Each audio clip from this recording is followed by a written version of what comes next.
자, 첫 번째 이제 제가 지난주에 이제 화요일, 목요일 두 번 나와가지고 네. 이제 두 가지에 대해서 말씀을 드렸어요. 그래서 이게 오늘 상당히 짚고 넘어가야 될 중요한 포인트다. 그래서 다시 좀 리뷰를 하는 차원에서 이거 좀 다시 한번 좀 점검을 해보는 그런 시간을 좀 첫 번째로 갖도록 해보겠습니다. 네.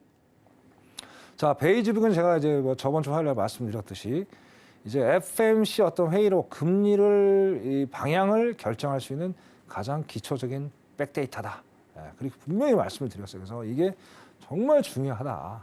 그래서 이거를 이제 뭐 잘 안 다루는 것 같더라고요. 그래서 아, 이걸 왜 다루지 않지? 이게 정말 이게 중요한 건데. 그래서 제 나름대로 이제 짧게 분석을 그때 해드렸던 것 같아요. 그래서 일단 서머리 된 것만 다시 한번 우리가 점검을 해보자. 그리고 다시 말씀 좀 드려보겠습니다. 첫 번째로 저번에 말씀드렸죠. 그죠? 전반적으로 경제 활동이 양호하다. 그러나 단 일부 지역에서 성장이 둔화되는 모습을 좀 보여주고 있다. 거기에다가 뭐 인플레이션이 징조가 나타나는 일부 지역들이 있다. 저번에 말씀드린 대로 12개 지역이라고 말씀드렸어요. 그중에 일부 지역들이 그런 현상을 보여주는 상황이 연출이 되고 있다. 그 말씀을 처음에 이제 서두에 말씀을 드렸고요. 자, 그다음에 타이트한 노동시장, 그리고 임금 인상, 물가 상승은 계속 진행이 되고 있다. 이게 무슨 얘기냐? 자, 팬데믹 때 이제 뭐 경제 활동을 전혀 뭐 할 수 있는 상황이 못 되다 보니까 이제 거의 실업급여를 타먹거나 아니면 이제 양적 완화에서 이제 돈이 풀는 거를 이제 뭐 소비자들이 가져가는 뭐 그런 형성이 됐다가 이제 엔데믹이 되면서 이제 어떻습니까? 이 소비자의 돈이 아직은 이제 있다 보니까 이제 시장으로 나와서 어떤 일을 좀 구하지 않는 그런 상황이 좀 연출이 되고 있죠. 그래서 이 노동시장이 상당히 타이트하고 또 구인난을 허덕이다 보니까 어떻습니까? 사람을 일단 고용을 하려면 임금을 많이 줘야 되는 그런 또 안 좋은 상황이 또 연출이 됐고요. 그것도 지금 뭐 우리 시청자분 다 아시다시피 물가 상승으로 인해서 원자재값 그런 것들 그런 것 때문에 물가 상승이 지속적으로 지금 발생이 되고 있다. 두 번째로 이제 그렇게 요약을 좀 해드린 것 같고요. 자, 그다음에 이제 세 번째가 가장 중요합니다. 저번 주에 말씀드렸듯이 이제 4월 달하고 5월 달하고 완전히 다른 내용이 뭐냐? 경기 침체 전망이 우려가 된다. 그죠? 경기 침체 분명 우려된다는 경기 침체가 오고 있다. 그렇게 여러분들이 해석을 하시면 될 것 같습니다. 자, 그다음에 이제 금리 인상 그죠? 벌써 0.75입니다. 그죠? 이제 그 16일 새벽 3시에 발표가 되겠죠. 얼마 안 남았습니다. 그죠? 자, 그렇게 되면 최소한 뭐 빅스텝 지금 얘기를 하는데 그럼 1.255, 자이언트 가면 1.50입니다. 일단은 1%대가 넘어간다는 자체는 엄청난 부담이 될 수가 있어요. 그래서 벌써 0.75인데도 지금 부동산에 대한 상당한 수요가 지금 줄어들고 있는 상태고 거기다 소매 활동 당연히 감소가 되는 상태. 그리고 전에 말씀드린 대로 일단 서민들이 다이소 같은 데서 물건을 구입할 수 있는 구입하는 그런 안 좋은 그런 징조들이 나타났다. 그렇게 베이직을 제가 요약을 해드리고요. 자, 이제 오른쪽 보시면 이제 CPI입니다. CPI.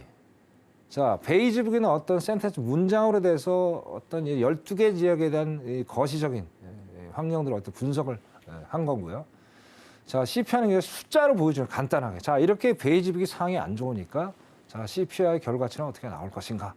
간단하게 보여줬죠. 그리고 목요일 날 제가 또 이 말씀을 드렸어요. 자, CPI가 두 가지 종류가 있다. YOY, 그다음에 MOM이 있다. Y의 전년도는 의미가 없다. 물론 이제 41년 만에 또 최고치를 또 찍었지만 그거보다 더 중요한 거는 MOM이다. 그래서 MOM 지금 보시면은 자, 예상치가 이제 0.7이었어요. 그죠? 0.7이었는데 1%가 나왔어요. 1%. 상당히 높은 숫자가 나왔죠. 저도 한 0.7% 정도 예상을 했는데 그 저번보다 0.3%보다 거의 3배가 넘는, 3배 가까이 되는 어떤 상당히 높은 지수 숫자가 나왔어요. 이게 이제 폭발적으로 나오다 보니까 어떻습니까? 이제 아까 YOI보다 이게 임팩트가 어떤 되게 상당히 세게 다가온 거예요. 그러면서 아까 말씀드린 나스닥이 뭐 갑자기 1분 만에 1000포인트가 넘는 급락장을 연출했다. 이렇게 좀 설명을 드릴 수 있을 것 같습니다. 그래서 결론적으로 말씀드리면 자, 베이직빅 CPI, 뭐 오늘 또 PPI도 있는데 일단 저번 주만 놓고 이제 바라봤을 때 자, 이번 주 금리 방향 어떻게 갈 것이냐. 빅스텝이냐 자이언트 스텝이냐 또 1% 얘기도 나와요. 지금 1%까지 전혀 언급이 되지 않았는데 오늘 갑자기 어제부터 1% 얘기까지 나오고 있는 상황이에요. 그럼 이제 제가 저번 달에 이 말씀을 드렸어요. 자, 석유 파동 시대 때 1970년대부터 80년까지 거의 10년 동안 장기 침체가 있었죠. 근데 75년도에 요 정도의 이제 금리를 이제 올렸다가 다시 또 이제 80년대 19%라는 또 금리 인상이 재현이 됐어요. 그래서 어떻게 보면 약간은 1975년대하고 좀 유사한 상황이 좀 펼쳐지고 있는 게 아닌가. 그래서 이번 상황을 금리 6월달이 어떻게 보면 가장 중요한 변곡점이 된다고 말씀을 드렸는데 6월달 어떤 금리 방향을 정확히 제시를 못한다면 더 장기화로 갈 수 있는 석유 파동 시대와 동일한 어떤 그대로 시대를 연출할 수 있는 그런 아주 중요한 고비에 놓여 있다. 그렇게 제가 이걸 보면서 설명을 드릴 수 있을 것 같습니다. 자, 다음은 이제 그러면 자 금리 방향이 어떻게 갈 것인가 거기에 대해서 여러 가지 예측실이 있는데 처음으로 연준 목표 금리가 재설정이 됐다. 여기에 대해서 좀 말씀 좀 드려야 될 것 같습니다. 네. 네, 여기 보시면은 자 지금 상당히 심각한데 네. 자 전주만 해도 있잖아요. 지금 이제 1.25에서 1.50% 현재 0.75잖아요, 그죠? 빅스텝을 밟게 된다면 0.5%가 이제 가산이 돼서 1.25%가 딱 맞는 거예요. 빅스텝. 네, 이게 맞는데 전날 어제 같은 경우에 완전 상황이 이제 손바뀜이 이루어져 그래서 손바뀜이 보시면 밑에가 이제 자이언트 스텝으로 가는 겁니다. 1.5는 그러면 이제 95.7% 그죠? 그러니까 1.25보다 지금 그 거의 0. 어떻습니까? 0.9% 정도가 그죠? 이게 올라와 있는 상태, 손바뀜이 이루어지고 있는 상태예요. 이게 또 중요한 게 오늘이 더 중요해요. 오늘은 또 어제보다 더 프레티지가 올라갔어요. 거의 네. 뭐 1% 정도, 그죠? 거기다가 또 빅스텝은 내려가고 당연하죠. 올라가니까 내려간 상태죠. 그래서 지금 뭐 아까 서두에 말씀드렸듯이 5월달에 그 페드가 파월이 뭐 자이언트 스텝에서 언급을 뭐 할 여지가 없다 말씀을 하셨는데 완전히 상황이 급반전이 됐어요. 뭐 CPI가 이제 불씨를 땡긴 거죠. 어떻게 보면 더 땡긴 거는 아까 말씀드린 베이지북이 이제 그거를 이제 암시를 줬다. 그렇게 봐야 될 것 같아요. 그래서 최소한은 이 자이언트 스텝은 무조건 가지 않을까. 왜냐하면 이제 골든 타임 자꾸 놓치고 있잖아요. 그 페드 자체에서 FMC에서 놓치고 있기 때문에 분명히 이거는 이 최소한 빅스텝이 아닌 자이언트 스텝은 일단 빨리 가고 나서 결과치를 봐야 되지 않을까. 저는 그렇게 봅니다. 그리고 이제 2분기의 가이던스 이제 미국 이제 기술주들도 일부 뭐 가이던스를 내놓기도 했죠. 네, 이 애플 같은 경우 2분기도 안 좋게 지금 내다보고 있고요. 뭐 그다음 애플도 그렇고 그다음에 뭐 저번 주에 얘기했듯이 테슬라 10% 인원 감축까지 하겠다. 여러 가지 요인들 때문에 이번 달 말고 다음 달도 뭐 그렇게 좋은 결과는 안 나올 것이다. 그렇기 때문에 선제 조치를 하지 않으면 이 골든 타임을 다시 한번 말씀 놓치지 않으면은 또 다시 7월 장이 상당히 어려운 장이 되지 않을까. 그런 차원에서 목표 금리가 최소한 자이언트 스텝까지는 분명히 갈 것이다. 그렇게 말씀 좀 드리고 싶습니다. 왜냐하면 회의록이잖아요. 결정 의사를 공개하는 게 아니기 때문에 회의록에서 갑자기 급선회 할 거다. 그래서 긴급 회의가 지금 열리고 있지 않을까. 그렇게 또 나름대로 좀 생각을 해봅니다. 자, 두 번째 넘어가보겠습니다. 자, 미국 금리가 지금 국채 금리가 재역전을 지금 하고 있어요. 그죠? 제가 이제 서울경제 TV 방송 출연을 처음 한 게 4월 5일입니다. 4월 5일 날 그때 이제 이 현상이 발생을 일시적으로 이제 발생을 했었어요. 그죠?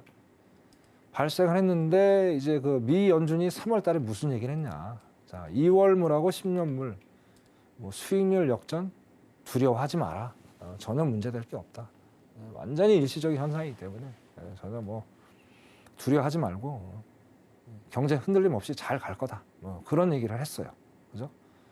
근데 저도 이제 그렇게 믿고 싶었죠. 시장이 뭐 이렇게까지 안 좋게 가리라 생각을 했는데 결국 어떻습니까 지금? 4월 2일, 그러니까 거의 지금 한 달 보름이 됐죠. 이 현상이 지금 다시 벌어지고 있는 거예요, 지금. 그죠? 자, 기본적으로 어떻습니까? 2년물은 단기잖아요. 10년은 장기고. 그러니까 기본적으로 국채금리가 장기금리가 이제 이 장기간 돈을 회수해야 되는 거기 때문에 이 금리가 높게 형성이 돼요. 근데 단기금리가 지금 역전이 됐다는 건 뭐냐면요. 지금 우리 바로 받아야 될 1, 2개월 안에, 3, 4개월 안에 그 시장들이 미국 경제가 침체기에 어떻게 와 있는 그런 단계에 있다는 거예요. 그래서 요 국채금리 역전 현상을 보면서 미국 경기가 급작스럽게 침체기에 본격적으로 진입한 게 아닌가. 그렇게 이걸 이제 그 국채금리 역전을 보면서 나름대로 또 분석해 봤습니다. 또 여기 3개월 물을 제가 포함을 안 시켰어요. 다음에 제가 또 그걸 포함시켜서 말씀을 드릴 건데 3개월도 지금 상당히 안 좋습니다. 3개월도 중간에 껴 있어요. 지금 2년하고 10년 사이에 껴 있으면서 얘도 계속 우상향을 지금 하고 있는 모습을 연출하고 있다. 그래서 두 번째 미국 국채금리 재역전 현상을 보면서 6월에 FOMC 의사로 금리가 아까 서두에 말씀드렸듯이 자이언트 스텝 이상은 무조건 갈 것이다. 그렇게 또 근거로 좀 말씀을 좀 드리고 싶고요. 자, 세 번째 달러 가치입니다. 달러 가치. 아까도 뭐 처음에 헤드라인 뉴스에서 이제 구절이 나왔었는데요. 자, 이 달러 인덱스가 지금 보시면은 지금 5월 중순까지만 해도 어떻습니까? 거의 100위 정도에서 이제 계속 보합권을 유지하면서 행보를 했어요. 그죠? 인덱스가. 근데 급작스럽게 이제 CPI가 발표가 되면서 안 좋게 그죠? 발표가 되면서 105로 찍다가 이제 지금 이게 이제 오늘 오후 2시 버전입니다. 이게 지금 좀 변했을 텐데 좀 이따 좀 실시간으로 볼 수 있으면 볼게요. 지금 이제 2시 버전을 봤을 때 거의 105에 근접하는 숫자에 지금 놓여 있습니다. 그래서 아까 헤드라인 뉴스에 나왔듯이 인덱스가 2002년 20년 만에 지금 최고 수준에 지금 놓여 있는 상태다. 그렇죠? 그래서 뭐 1, 2년 사이에 뭐 어떤 최고 수준이 아니라 이게 갑작스럽게 지금 뭐 20년 만에 최고치로 올라갔다는 거는 이게 상황이 너무 급변하게 안 좋게 변하고 있는 어떤 시그널이 아니냐. 그래서 달러 인덱스를 보면서 좀 판단을 좀 해보고 싶고요. 자, 옆에 보시면 이제 달러입니다. 달러. 우리 원화 환율이죠. 똑같이 움직여요. 뭐 5월 중순까지 이제 행보를 유지하다가 1250, 40 그 정도에서 왔다 갔다 했죠. 하다가 또 어제 뭐 1293원까지 제가 찍은 걸로 알고 있습니다. 현재도 지금 그 정도 생각 왔다 갔다 지금 하고 있는 상태인데요.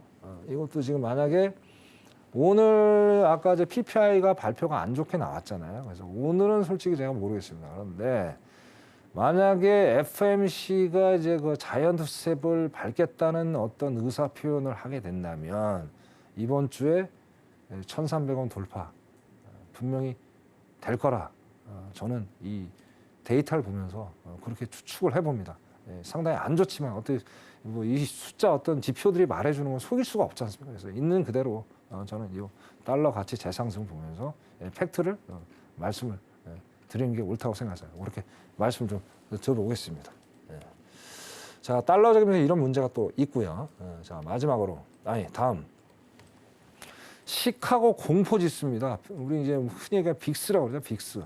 자, 우리가 기본적으로 이제 파생 상품 우리가 하는 것들 있잖아요.